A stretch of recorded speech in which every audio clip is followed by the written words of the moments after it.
Bom dia, segundo ano. Pessoal, nesse bimestre nós vamos falar sobre análise combinatória, né? Vamos falar um pouquinho, né?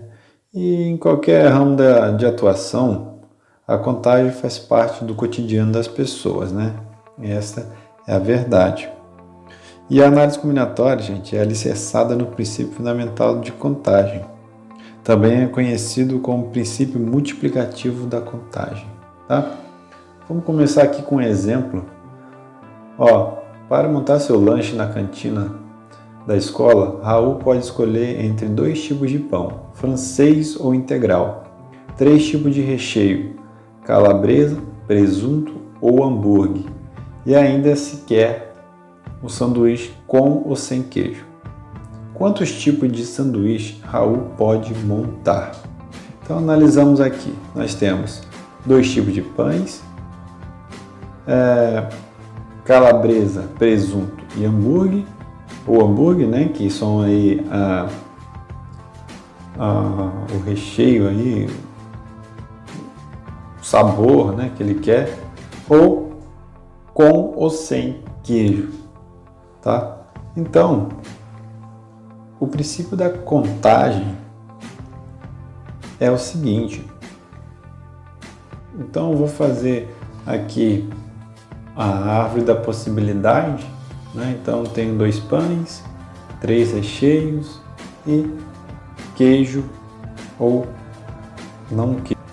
Vou chamar o pão francês de F, o integral de I, o recheio de calabresa C, presunto P, o hambúrguer H. Com queijo CQ e sem queijo eu vou chamar aí de CQ. Vamos através da árvore da possibilidade, saber quais são as possibilidades, quais são aí o número de opções para montar o seu lanche, né? Então vamos montar aqui a nossa árvore da possibilidade. A nossa árvore da possibilidade, ela é organizada desse jeito aí, ó. Então eu tenho 2 pães, para cada pão tenho 3 recheios, e a opção aí de com queijo ou sem queijo, depende da pessoa, né? Então eu tenho 2 possibilidades, 3 possibilidades e 2 possibilidades, né? Então vamos entender a primeira linha, que fica pão francês, aí ele pode escolher o recheio de calabresa com queijo. Então fica lá o sanduíche dele montado F de francês, C de calabresa e CQ com queijo. Ou ele poderia escolher pão francês, calabresa sem queijo. Ficaria FCSQ. Ou pão francês, presunto sem queijo ou com queijo. Assim nós vamos montando a árvore da possibilidade. Observe que o número de possibilidades estão escritas aí embaixo das colunas, ok? Então bastaria apenas eu multiplicar 2 vezes 3 vezes 2 e eu obteria aí o resultado de 12 possibilidades que o Raul teria para montar o seu lanche. 12 possibilidades. Então, com base no esquema, concluímos que Raul pode montar 12 tipos de lanche. Aí, né, sabores, com pão, com queijo, sem queijo, enfim. Outra situação envolvendo contagem, vamos considerar 2 lançamentos sucessivos de moeda, né? Então, nós sabemos que a moeda tem cara ou coroa. Então, no primeiro lançamento, a moeda ou vai cair cara ou vai cair coroa. No segundo lançamento, ela pode cair cara e fazer cara a cara, ou pode cair coroa e fazer cara coroa, ou coroa cara ou coroa coroa. Então, no total aí nós temos 4 possibilidades de fazer os pares. Princípio multiplicativo, galera. Então, para calcular um número de resultados possíveis de um acontecimento, sem ter de listar todas as possibilidades, usamos o princípio multiplicativo, também conhecido como princípio fundamental da contagem. E a definição dele é o seguinte: considere que um acontecimento ocorre em duas etapas sucessivas, A e B. Se A pode ocorrer de M maneiras, e se para cada uma B pode ocorrer de N maneiras, o número de maneiras de ocorrência do acontecimento é M vezes N. Por isso que quando o Raul queria montar o lanche dele, nós fizemos a multiplicação entre as diversas opções que ele tinha de montar o seu lanche. Então segue o exemplo comigo. 3 alunos chegam atrasados a uma palestra. No auditório, há 7 cadeiras desocupadas. De quantas maneiras eles podem ocupar essas cadeiras? Então, galera, vamos analisar. Olha só.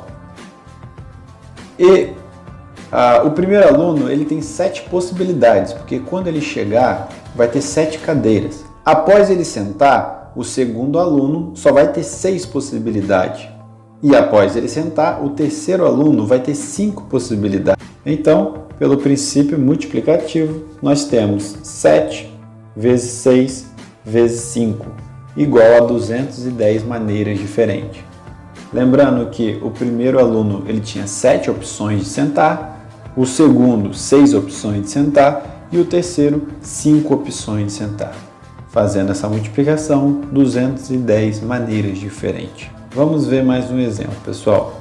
Então, conforme vimos no início do capítulo, no Brasil, após 1990, as placas de automóvel passaram a ter 3 letras seguidas por 4 algarismos. Quantas são as possibilidades de compor placas diferentes nesse sistema? Gente, imagina quantas placas diferentes nós podemos montar. Então, segue o diagrama, olha só. Eu tenho 3 letras e eu tenho 4 algarismos, tá? Então, lembrando que é 3 letras de 26 letras e 4 algarismos de 10. Cada um dos 3 primeiros espaços pode ser preenchido com qualquer uma das 26 letras do alfabeto, e cada um dos últimos 4 espaços pode ser preenchido com qualquer um dos 10 algarismos, conforme o diagrama. Então temos aí para a primeira 26, a segunda 26 e a terceira 26. E aí 10 para cada quadrado. Pelo princípio multiplicativo, o número de possibilidades diferentes das placas é a multiplicação de todas as informações, de todas as entradas. Então, 26 vezes 26 vezes 26 vezes 10 vezes 10 vezes 10 vezes 10, nós temos aí 175.760.000 possibilidades, né? Maneiras de montar as placas, ok? Vamos fazer mais um exemplo. Quantos são os números de 4 algarismos distintos, formado com os algarismos 0, 1, 2, 3, 4 e 5 e divisíveis por 5?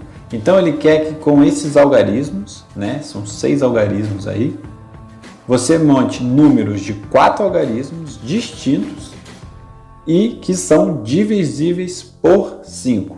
Então vamos fazer a análise.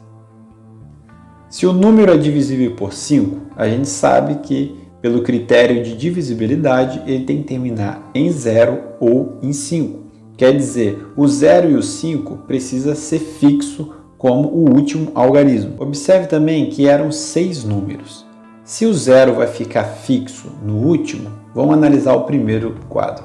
Se o 0 vai ficar fixo como o último, então para o primeiro eu vou ter 5 possibilidades, para o segundo depois eu tenho 4 e para o terceiro eu tenho 3 possibilidades, ok? Lembrando que eram 6 números, mas como o 0 fica fixo, então eu vou ter 5 para o primeiro, 4 para o segundo e 3 para o terceiro, tá? E a mesma coisa a gente vai fazer do outro lado, tá bom? O mesmo raciocínio. Assim temos 60 números terminados em 0 e 48 terminados em 5. Portanto, é possível formar, aí somando 60 mais 48, nós vamos ver que nós vamos ter aí 108 números divisíveis por 5, Ok, galera? Então, galera, esse foi o princípio fundamental da contagem, beleza? A gente conversa mais na sala, tá bom? Um abraço a todos, tchau, tchau.